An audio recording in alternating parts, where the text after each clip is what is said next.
आज की कक्षा में आपका स्वागत है बेटा। अब हम आज 8वां चैप्टर इतिहास के उपनिवेशवाद और देहात इसके बारे में समझेंगे कि उस समय उपनिवेशवाद और देहात मतलब भू राजस्व प्रणालियाँ कैसी थीं और कौन कौन से चीज़ें हमें इसमें समझना है, भू राजस्व प्रणालियों के बारे में समझना है और सरकारी अभिलेख का अध्ययन उस समय क्यों किया जाता था, हैं क्या थे सरकारी अभिलेख, पहाड़िया जनजातियाँ क्या थी, संथाल क्या थे, इनके बारे में हम इस देहात मतलब जो देहाती एरिया थे, पहाड़ी एरिया थे, उनमें कौन सी जनजातियाँ रहती थी, उन सब के बारे में इसमें हम डिस्कशन करेंगे। फिर अंग्रेज़ों ने अपने समय में अलग अलग जो भू राजस्व संबंधी बंदोबस्त किए उनके बारे में भी हम इस चैप्टर में समझेंगे। उनमें से कौन कौन से महत्वपूर्ण पॉइंट हैं, महत्वपूर्ण 2 नंबर या 1 नंबर में पूछे जाने वाले क्वेश्चन हैं, उन पे भी मैं फोकस करूंगी, तो आप लोग उस पर ध्यान देना। जैसे सरकारी अभिलेखों का अध्ययन, जब हम सरकारी अभिलेखों का अध्ययन करते हैं तो हम क्या पाते हैं कि कौन कौन सी नीतियाँ अंग्रेज़ों के समय में लागू हुई भूमि संबंधी।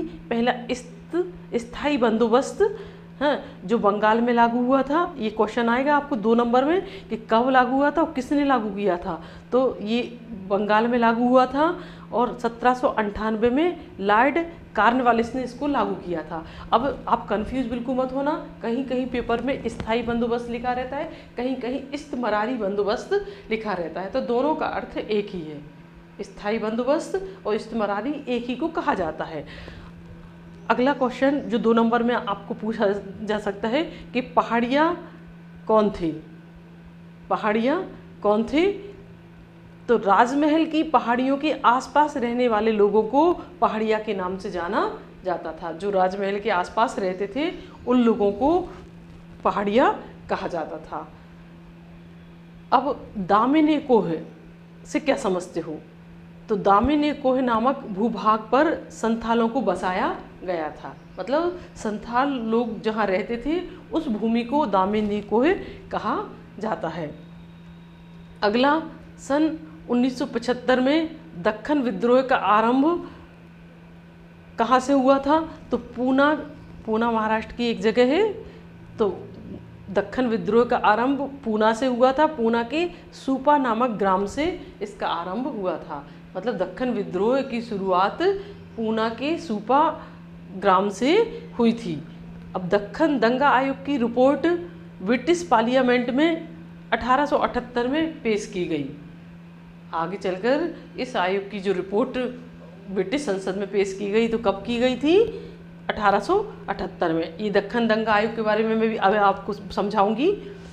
प्लासी का युद्ध किसने जीता था? बंगाल के नवाब और ईस्ट इंडिया कंपनी के बीच हुआ था 1757 में। अभी पूर्व के लेसन में भी मैंने आपको बताया था कि प्लासी का युद्ध कब हुआ था? 1757 में हुआ था। किसके बीच हुआ? तो बंगाल के नवाब सिराजुद्दौला और ईस्ट इंडिया कंपनी का गवर्नर था उस समय क्लाइव, दोनों के बीच हुआ था। इस युद्ध को ईस्ट इंडिया कंपनी ने जीता था। ये 2 नंबर के क्वेश्चन थे जो आपको अक्सर पूछे जाते हैं। अब हम थोड़ा सा बुकानन पे भी आपको क्वेश्चन आता है 2 या 3 नंबर में कि बुकानन के बारे में आप क्या जानते हो। तो फ्रांसिस बुकानन एक चिकित्सक तो थे ही, ये वह भारत आया, उसने 1794 ईस्वी से 1815 तक बंगाल में चिकित्सा सेवा का कार्य किया, मतलब पेशे से वो डॉक्टर था। 94 से लेके 1815 तक, 1794 से 1815 तक बंगाल में डॉक्टर के रूप में उसने काम किया। उसने कुछ वर्षों तक भारत के गवर्नर जनरल लॉर्ड वेलेस्ली के शल्य चिकित्सक के रूप में भी काम किया है, मतलब कॉर्नवालिस का समकालीन था। कॉर्नवालिस का शल्य चिकित्सक, मतलब उसने ऑपरेशन भी किया है। सॉरी, वेलेस्ली के शल्य चिकित्सक के रूप में भी उसने कार्य किया है। वेलेस्ली का शल्य चिकित्सक था, लॉर्ड कॉर्नवालिस नहीं, लॉर्ड वेलेस्ली का शल्य चिकित्सक था। अब ब्रिटेन में कपास आपूर्ति संघ की स्थापना कब हुई? तो 1857 में हुई। कब हुई? 1857 में। तो ये भी आपको 1 नंबर में पूछा जाएगा, कपास आपूर्ति संघ, या जोड़ी में पूछा जाएगा कपास आपूर्ति संघ की स्थापना ब्रिटेन में कब हुई? तो 1857 में। अब आता है रैयतवाड़ी बंदोबस्त किस गवर्नर जनरल के समय में लागू की गई। रैयतवाड़ी पे अभी हम आपको थोड़ा विस्तृत रूप से बताएंगे, लेकिन एक लाइन में आप इतना तो याद रखेंगे कि लॉर्ड विलियम बेंटिंग ने रैयतवाड़ी व्यवस्था लागू की थी। ये भी भूमि से संबंधित व्यवस्था थी। जैसे स्थायी बंदोबस्त भूमि से संबंधित व्यवस्था थी, ऐसे ही राजस्व संबंधित व्यवस्था थी ये भी। अब अगला, ग्रामीण ऋणग्रस्तता का कारण क्या था, मतलब गांव के लोग हमेशा कर्ज के बोझ में क्यों दबे रहते थे। तो महामारी और अकाल, बार बार अकाल पड़ने पर उन्हें ऋण लेने के लिए बाध्य होना पड़ता था, इसलिए वो हमेशा ऋण के बोझ में दबे रहते थे। संथाल लोग राजमहल की पहाड़ियों में 1800 ईस्वी के दशक से उन्होंने रहना शुरू किया था। मतलब ये लोग कब आकर बसे, 1800 में। संथाल लोग पहले कहीं बाहर दूर से जगह पर रहते थे, लेकिन उनको शिफ्ट किया गया था राजमहल की पहाड़ियों में, तो 1800 ईस्वी के दशक में उनको शिफ्ट किया गया। संथालों का पहला विद्रोह कब हुआ, तो 1855 और 56 में पहला विद्रोह हुआ संथालों का। उनके नेता थे सिंधु और कानू, इनके नेतृत्व में अंग्रेजों के खिलाफ विद्रोह किया था। ये संथाल जनजाति थी जिनको अंग्रेजों ने पहाड़िया लोगों के पास बसाया था। बटाईदार किसे कहते हैं, 2 नंबर में ये भी पूछ लिया जाता है कि बटाईदार कौन थे, या बटाईदार से आप क्या समझते हो। तो जोतदार की ज़मीन पर खेती करने वाले किसान बटाईदार कहलाते हैं। मतलब बटाईदारों की स्वयं की ज़मीन नहीं होती है, जोतदारों की ज़मीन पर वो खेती करते हैं, तो कुछ हिस्सा उनको जोतदारों को देना पड़ता है, बाकी का शेष ये रखते हैं। अगला है, बंगाल में बुनकरों ने अपना व्यवसाय क्यों छोड़ा। बंगाल के बुनकरों के सामने ऐसी कौन सी परिस्थितियाँ आई जिनके कारण उन्होंने अपना व्यवसाय छोड़ दिया।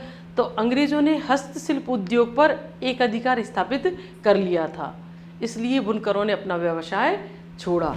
मतलब अंग्रेजों की नीतियों के कारण, तो आप सरल भाषा में यूँ लिख सकते हो कि अंग्रेजों की व्यावसायिक नीतियों के कारण बुनकरों को अपना व्यवसाय छोड़ना पड़ा। दक्कन में कौन सी राजस्व प्रणाली लागू थी, तो रैयतवाड़ी। दक्कन कौन सा क्षेत्र कहलाता है बेटा, मुंबई महाराष्ट्र मराठों का जो एरिया है वो दक्कन कहलाता है। तो वहाँ कौन सी व्यवस्था लागू थी, रैयतवाड़ी। जोतदार गांव में अपना नियंत्रण बढ़ाने के लिए जमींदारों का विरोध करते थे। देखो इसको जोतदार शब्द बार बार आ रहा है। जोतदार किसको कहते हैं, एक होता है किसान से थोड़ा जो संपन्न होता है, जिसके पास कुछ अधिकार होते हैं, ज़मीनें भी होती हैं, वो जोतदार कहलाता है।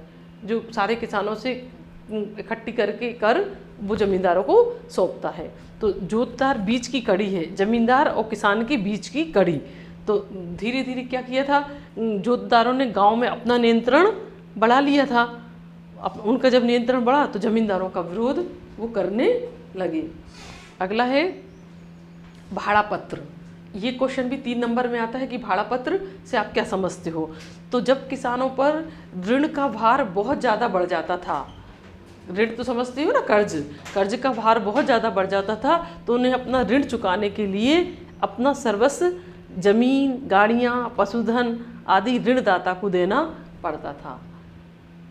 किंतु बिना पशुओं के भी खेती कैसे करते। मान लो ऋणदाता को जमीन भी दे दी, गाड़ी भी दे दी, पशुधन मतलब बैल की जोड़ी है वो भी दे दी, तो अब वो अपनी जीविका कैसे चलाएंगी, बिना पशुओं की खेती कैसे करेंगी। इसलिए वह उसी ज़मीन और उन्हीं पशुओं को भाड़े पर ले लेते थे।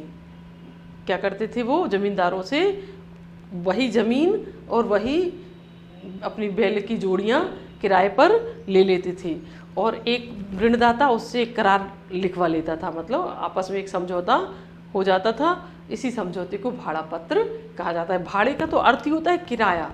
तो आपको ये अच्छे से समझ में आ गया होगा कि जब किसान अपने कर्ज के बोझ के तले दब जाता था, तो अपना कर्ज चुकाने के लिए अपना पशुधन, जमीन, घर, गाड़ियाँ सब वो अपने किसको दे देता था, ऋणदाता को, जिससे ऋण लिया है उसको दे देता था। अब उसके पास कुछ नहीं बचा, तो वो खेती कैसे करे, तो वो अपनी ही ज़मीन, अपने ही पशु को किराए पर ले लेता था लिखा पढ़ी करके। तो जो लिखा पढ़ी करता था उसी को भाड़ा पत्र कहते हैं। अगला है दामिनी कोह। दामिनी कोह से आप क्या समझते हो? ये भी जोड़ी में भी आता है, 1 नंबर में भी आता है, तो इस क्वेश्चन पे भी ध्यान देना। बिल्कुल महत्वपूर्ण क्वेश्चन है, बिल्कुल कठिन भी नहीं है, थोड़ा सा समझ लेंगे तो आसानी से कर पाएंगे। 1832 में अंग्रेजों ने पहाड़ी लोगों के क्षेत्र में, पहाड़ी लोगों का जो क्षेत्र था राजमहल के आसपास का, वहाँ संथालों को बसाना आरंभ कर दिया। मतलब संथालों को वहाँ से लाकर यहाँ पहाड़ी लोगों के पास में बसाना शुरू किया। तो जो भूमि संथालों ने जंगलों को साफ करके निकाली थी, संथालों ने क्या किया, राजगृह की जो ज़मीन उनको दी गई उसको उन्होंने साफ कर लिया, कृषि भूमि उस भूमि को घोषित कर दिया जहाँ उनको स्थायी रूप से रहकर खेती करनी थी। इसी भूमि को दामिनी कोह कहा जाता है। मतलब क्या हुआ इसका कि संथालों ने जो ज़मीन साफ की अपनी खेती के लिए, राजमहल के आसपास की पहाड़ी लोगों की जो ज़मीन अंग्रेज़ों ने उनको दी थी उसको उन्होंने साफ किया और वहीं खेती करनी शुरू की और वहीं स्थायी रूप से रहने लगे। तो उस भूमि को उन्होंने दामिनी कोह नाम दिया। अगला है सूर्यास्त कानून क्या है, या सूर्यास्त कानून से आप क्या समझते हो? तो स्थायी राजस्व प्रणाली के अनुसार जमींदार के लिए ठीक समय पर राजस्व का भुगतान करना आवश्यक था।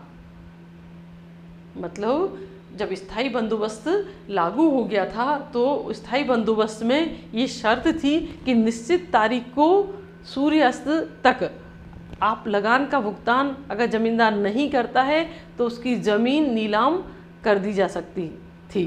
इसी कानून को सूर्यास्त कानून के नाम से जाना जाता है। आप सरल भाषा में लिखना कि स्थायी कानून, जब स्थायी बंदोबस्त शुरू हुआ था तो उसमें एक शर्त थी कि निश्चित समय पर आपको लगान देना है। वो निश्चित समय क्या होता था, मान लो जो भी तारीख निश्चित की है, सूर्य अस्त तक, सूर्य अस्त हो उसके पहले उस दिन आप लगान जमा कर देंगे। और अगर आप जमा नहीं कर पाते हैं तो ऐसी स्थिति में ज़मींदारों की ज़मीनें लेकर नीलाम कर दी जाती थी। तो सूर्यास्त का मतलब आपको समझ में आ गया होगा कि जो तारीख लगान की निश्चित हुई है उस तारीख को सूर्य अस्त के पहले तक आप लगान जमा कर दो।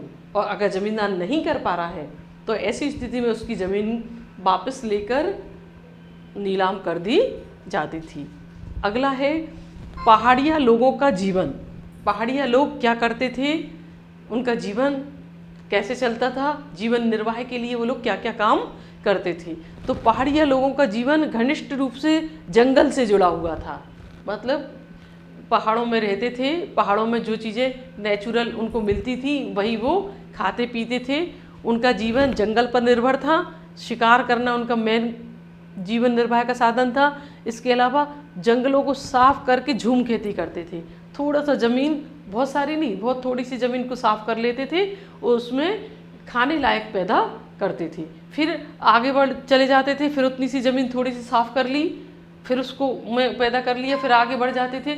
इस तरह स्थायी ज़मीन नहीं करते थे, वो एक ही क्षेत्र में बार बार ज़मीन नहीं करते थे। एक बार जिस ज़मीन पर खेती कर ली फिर वो आगे चले गए, थोड़ी सी ज़मीन साफ की और उस पर खेती की। खाद्यान्न की पूर्ति करते थे वो, मतलब थोड़ी सी ज़मीन खाने लायक पैदा कर लेते थे। वो जितना उनको खाने के लिए उपयोग में आता था बस उतना ही पैदा करते थे। वे जंगल में रेशम के कीड़े पालते थे, खाने के लिए फल फूल जंगल से उनको इकट्ठा करते थे। काष्ठ केवला बनाने के लिए जंगल से लकड़ी इकट्ठा करते थे। मतलब जंगल से उनको लकड़ियाँ मिल जाती थी जिससे वो कोयला बना लेते थे। जंगल में रेशम के कीड़े पालने का काम करते थे और झूम खेती करके खाने लायक पैदा करते थे और शिकार करते थे। ये उनकी जीविका के प्रमुख साधन थे। अधिकांश आवश्यकताएं उनकी जंगल से ही पूरी हो जाती थी, जैसे गोंद है, और लाख है, जड़ी बूटियां हैं, बहुत सारी चीज़ें, फल फूल हैं, बहुत ढेरों सब चीज़ें उनको जंगल से प्राप्त होती थी। अब जमीन, एक क्वेश्चन आता है अपना, ये 4 नंबर में पूछा जाएगा कि जमींदार राजस्व का भुगतान करने में क्यों आनाकानी करते थे। मतलब राजस्व मतलब होता है टैक्स, टैक्स का भुगतान करने में क्यों मना करते थे या नहीं करते थे जल्दी। तो पहला कारण है इसका, राजस्व की राशि ज़्यादा थी। अंग्रेज़ हमेशा टैक्स की दरें इतनी ज़्यादा रखते थे कि ज़मींदारों को मुश्किलें होती थी, वो नहीं कर पाते थे, इसलिए वो आनाकानी करते थे। दूसरा, राजस्व की ऊंची दर 1790 के दशक में लागू की गई, जब कृषि की उपज कीमतें नीची थीं। आपको ये बात समझ में आई बेटा कि जब राजस्व की दरें कब बढ़ाई गई? 1790 के दशक में, जब 1790 में टैक्स दुगना कर दिया गया, और जबकि उपज की कीमतें बहुत ज़्यादा कम थी, जो पैदा होता था वो बहुत कम में बिकता था। ऐसी स्थिति में किसान कैसे टैक्स दे पाए हैं? किसान जब टैक्स जमींदार को नहीं देगा तो जमींदार आगे कैसे भुगतान करेगा अंग्रेजों को? तो ये दिक्कतें उस समय आती थी। तीसरा है अपना, राजस्व की दर असमान थी, एक जैसी नहीं थी सब जगह। फसल अच्छी हो या खराब हो, मतलब कभी कभी ऐसा होता है ना, ज़्यादा वर्षा हो गई फसल खराब हो गई, तो फसल अच्छी हो या खराब हो, उन्हें भुगतान ना करने पर ज़मीन नीलाम कर दी जाती थी। अगर उन्होंने समय से भुगतान नहीं किया है, जमींदारों ने अगर समय से भुगतान नहीं किया है, तो ऐसी स्थिति में उनकी ज़मीनें नीलाम कर दी जाती थी। अब हम स्थायी बंदोबस्त 1793 में किसने लागू किया था? कॉर्नवालिस ने लागू किया था। इसके बारे में हम थोड़ा सा चर्चा करेंगे अभी आगे चलकर। अभी आप याद रखो कि स्थायी बंदोबस्त बंगाल में लागू हुआ था। रैयतवाड़ी व्यवस्था कहाँ लागू हुई थी? मद्रास और मुंबई के क्षेत्रों में रैयतवाड़ी व्यवस्था। अब पहाड़िया लोगों का जीवन,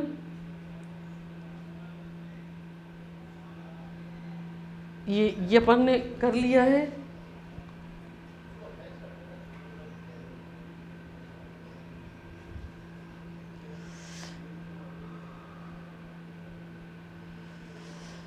अब हम थोड़ा सा आपको स्थायी बंदोबस्त के बारे में और बता दें कि स्थायी बंदोबस्त की शर्तें क्या थी, ये इसके फ़ायदे क्या थे और नुकसान क्या थे।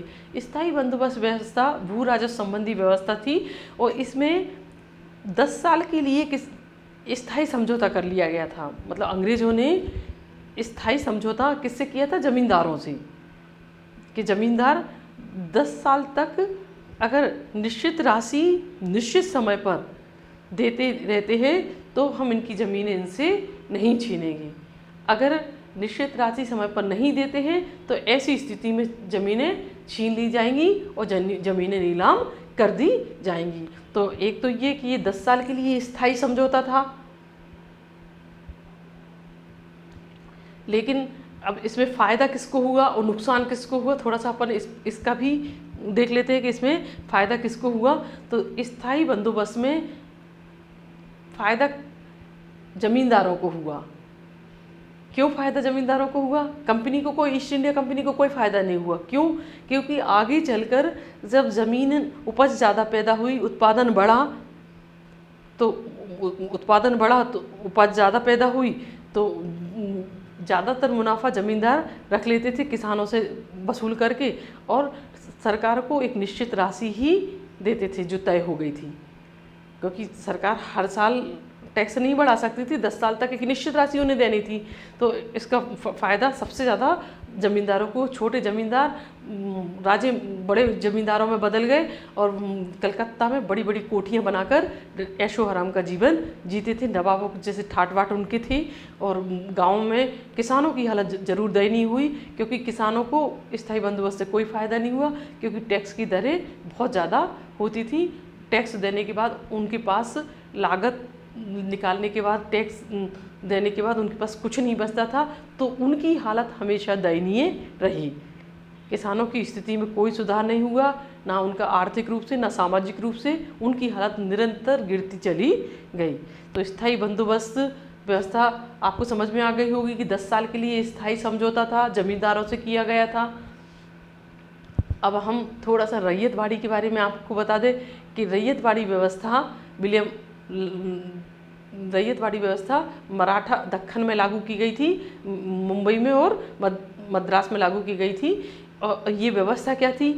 इस व्यवस्था के अंतर्गत रैयत मतलब होता है किसान, रैयत मतलब होता है किसान, किसान से सीधे टैक्स वसूल करना। इसमें बीच के दलाल जो भी होते थे, चाहे वो मुकद्दम कहलाते थे, बंगाल में मंडल कहलाते थे, तो मुकद्दम, मंडल, जमींदार, इन सबको हटा दिया गया था कि जो भी टैक्स लेगी सरकार सीधे किसानों से लेगी। लेकिन इस व्यवस्था में भी फ़ायदा कंपनी को ही हुआ, किसानों को कोई फ़ायदा नहीं हुआ, क्योंकि दरें 50% तक थी। और 50% लगान की दरें होना बहुत बड़ी बात होती है। किसान क्या लागत लगाएगा, क्या साल भर के लिए खाने को रखेगा। कभी कभी ऐसी स्थिति हो जाती थी कुछ पैदा ही नहीं हुआ है लेकिन टैक्स तो देना है, तो ऐसी स्थिति में उनकी हालत निरंतर दयनीय होती चली गई। तो रैयतवाड़ी व्यवस्था भी किसानों के लिए कोई लाभकारी सिद्ध नहीं हुई। एक और व्यवस्था के बारे में आपको बताऊंगी, महलवाड़ी व्यवस्था। महलवाड़ी व्यवस्था भी भू राजस्व से संबंधित व्यवस्था थी। इसको लागू किया था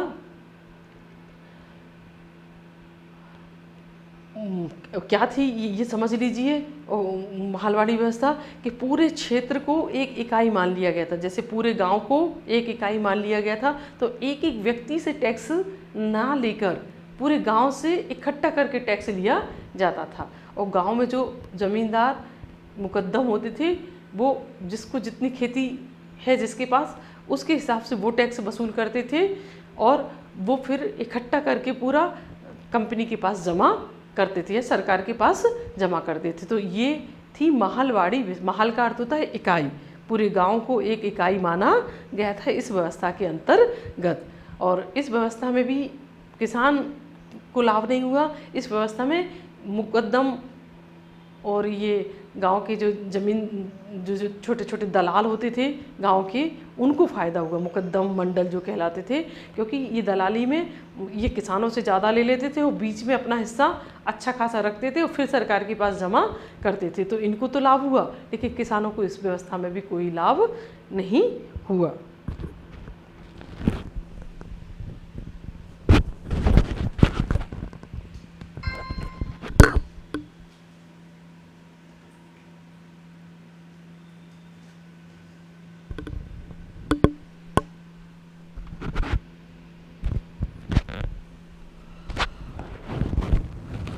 अब आता है अपना, हम थोड़ा सा संथाल विद्रोह के बारे में भी समझ लें कि संथाल विद्रोह क्या था। तो संथालों ने क्यों विद्रोह किया था? 1855 और 56 में पहला संथाल विद्रोह हुआ था कि संथालों ने जिस भूमि को साफ करके खेती शुरू की थी उस पर सरकार भारी कर लगा रही थी। मतलब पहले तो उन्होंने पहाड़ी लोगों से लेकर इनको भूमि दे दी। अब उन्होंने जब भूमि अच्छे से सफाई कर ली, जला के काट के खेत बना लिए, उन पर खेती करनी शुरू की, तो सरकार उस पर अपना हक जताने लगी और सरकार ने उस पर भारी टैक्स लगाने शुरू कर दिए। दूसरा, साहूकार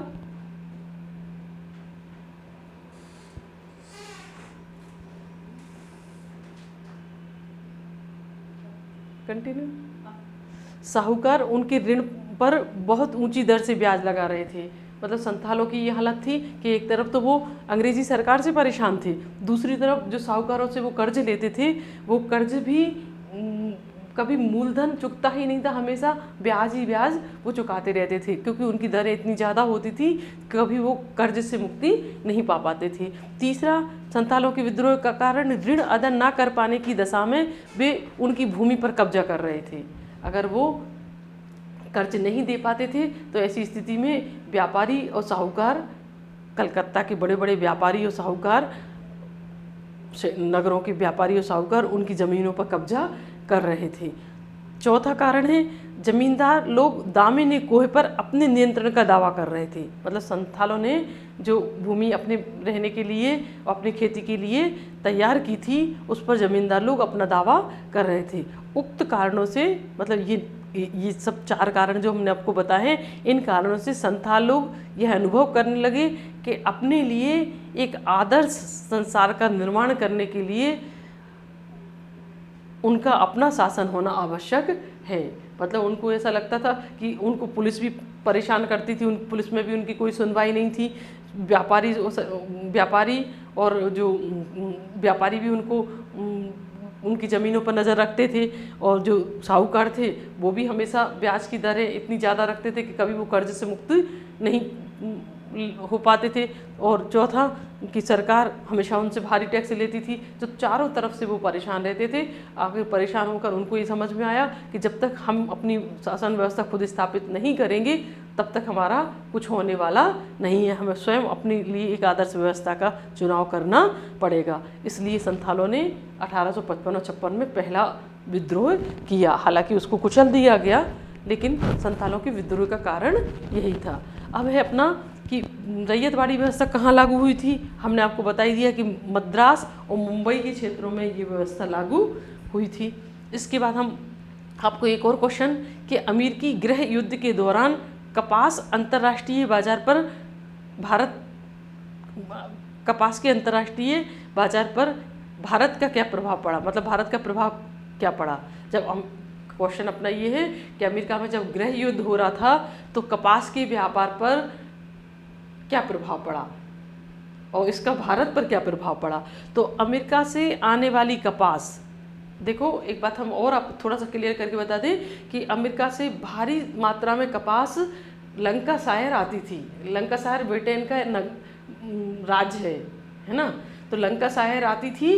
लेकिन अमेरिका में जब गृह युद्ध मतलब आपसी लड़ाई, गृह युद्ध छिड़ गया तो अंतर्राष्ट्रीय बाजार में कपास आनी बंद हो गई। मतलब अमेरिका से जो कपास भारी मात्रा में आती थी वो बंद हो गई।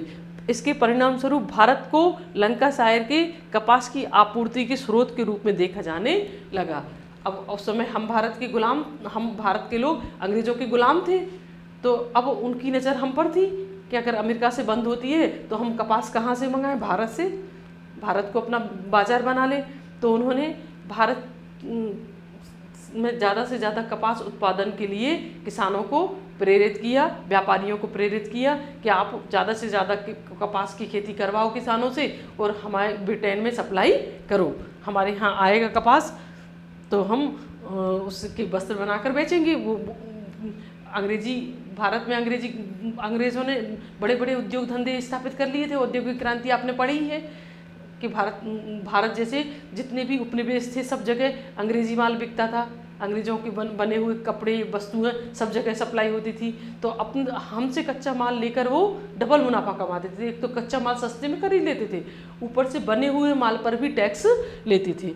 तो उन्होंने भारत में कपास उत्पादन कराना शुरू किया, व्यापारियों को प्रोत्साहित किया। अब कपास के मूल्य में वृद्धि होने पर बम्बई के कपास निर्यातक ब्रिटेन की मांग को पूरा करने के लिए अधिक से अधिक कपास खरीदने का प्रयत्न करने लगे। हमारे जो व्यापारी थे, निर्यात करते थे जो सामान, मतलब कपास निर्यात करते थे, वो ब्रिटेन की मांग को पूरा करने के लिए भारत में ज़्यादा से ज़्यादा कपास उगाने के लिए किसानों को प्रेरित करने लगे, क्योंकि उनको भी मुनाफा होता था। वो किसानों से कम में खरीदते थे, फिर वो कंपनी को बेचते थे, तो वो भी अपना मार्जिन कमाते थे। तो उन्होंने किसानों को मोटिवेट किया कि अगर तो आपके पास पैसा नहीं है तो हमसे उधार लो, लेकिन कपास की पैदावार बढ़ाओ। तो कपास पैदावार पर बहुत जोर दिया गया। 1860 से 64 की अवधि में भारत में कपास उगाने वाला क्षेत्र बढ़कर दुगना हो गया था। मतलब इन 4 सालों में आप देखिए 60 से लेकर 64 तक, इन 4 सालों में कपास जितना पहले पैदा होता था उससे दुगना पैदा होने लगा, क्योंकि उसकी खपत ब्रिटेन हो रही थी। ब्रिटेन में भारी मात्रा में कपास भारत से जाता था। अगला है अपना दक्खन दंगा आयोग की रिपोर्ट। इसको और समझ लीजिए, ये भी कभी कभी 3 नंबर 4 नंबर में पूछा जाता है कि जिस समय दक्खन में विद्रोह फैला तब प्रारंभ में बम्बई की सरकार ने इस विद्रोह को गंभीरता से नहीं लिया। मतलब जब विद्रोह फैल रहा था तब सरकार ने बहुत लाइटली लिया कि हाँ ठीक है, कुछ नहीं है, ज़्यादा कुछ नहीं होगा। किंतु जब विद्रोह ने गंभीर रूप धारण कर लिया तब मुंबई की सरकार ने शांति व्यवस्था को बनाए रखने के लिए आवश्यक कार्रवाइयाँ प्रारंभ की। मतलब जब दंगा बहुत ज़्यादा फैल गया दक्खन में तब सरकार चेती और सरकार ने जो जरूरी कार्रवाइयाँ थी वो की। क्या किया सरकार ने? दंगों के कारणों का पता लगाने के लिए एक आयोग की स्थापना की। सबसे पहले मतलब क्यों दंगा हुआ, कैसे हुआ, एक कमेटी बिठा दी कि उसकी जो जांच करेगी। इस जांच आयोग ने एक रिपोर्ट तैयार की। जो कमेटी बनाई थी ना, उस कमेटी ने सब जांच पड़ताल की। जांच पड़ताल करने के बाद एक रिपोर्ट बनाई। उस रिपोर्ट को 1878 में ब्रिटेन की संसद में पेश किया गया। अब ये 1 नंबर में पूछा जाएगा आपको कि ब्रिटेन की संसद में कब पेश हुई रिपोर्ट दक्खन दंगा आयोग की, तो 1878 में। तो रिपोर्ट में क्या था? दंगा प्रभावित जिलों में जांच पड़ताल करवाई गई कि जो भी दंगा प्रभावित जिले थे सब जगह जांच पड़ताल करवाई। दूसरा, किसानों, साहूकारों और चश्मदीद गवाहों के बयान लिए गए।